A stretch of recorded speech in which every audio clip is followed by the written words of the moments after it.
اب یہ نہیں ہے کہ چہرہ یہودیوں کی طرح، کپڑے عیسائیوں کی طرح، اخلاق کسی اور قوم کی طرح، اور بات میں حضور کی غلامی کی کروں. نہیں، دنیا کو فخر کے ساتھ کہو حضور پاک صلی اللہ تعالی علیہ وسلم کی غلامی میں جینا بھی اور مرنا بھی مجھے پسند ہے.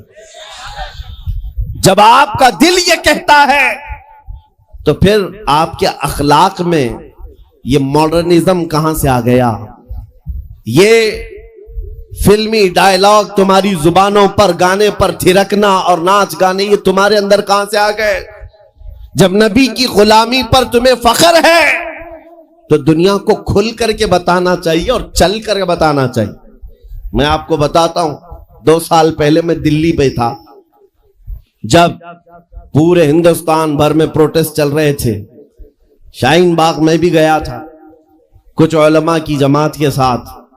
اس وقت بڑی سختیاں چل رہی تھی. ایک صاحب آئے اور کہا آپ یہ اتنا بڑا امامہ، یہ جبہ سب پہن کے جا رہے ہیں، بیچ میں کئی جگہ پر ناکہ بندی ہے، NSA لگا دیا جا رہا ہے، اریسٹ کر رہے ہیں.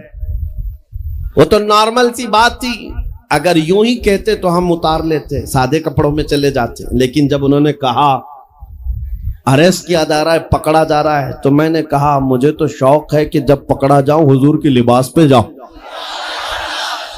ہمیں اس بات کا کوئی غم نہیں ہے، اب تو پہن کر جائیں گے. میں اکثر اپنی تقریروں میں کہتا ہوں، چند دنوں پہلے کی بات ہے، ایک آٹو ڈرائیور صاحب تھے، انہوں نے آ کر ہم سے پوچھا کیا اس زمانے میں بھی داڑھی رکھنا واجب ہے؟ حالات بہت خراب ہو چکے ہیں، مصلحت اور حکمت میں کچھ آپ نرمی کا قول کر دیں، نرمی کی بات کہیں.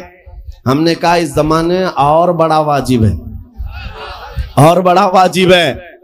وجہ یہ ہے کہ جس کو تلوار اور چاقو نہیں چبھتی اسے داڑھی چبھتی ہے. وقار حضور پاک صلی اللہ تعالی علیہ وسلم کی محبت میں اب میں ہی کھڑا ہو گیا، جتنے کھڑے ہیں کھڑے رہنے، ان کو دیکھنا ہے، اس لیے ہم کھڑے ہو گئے.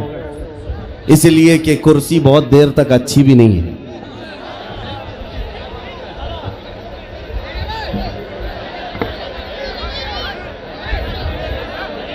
توجہ، نبی کریم صلی اللہ تعالی علیہ وسلم کی بارگاہ میں ہم خراج عقیدت پیش کرنے آئے ہیں.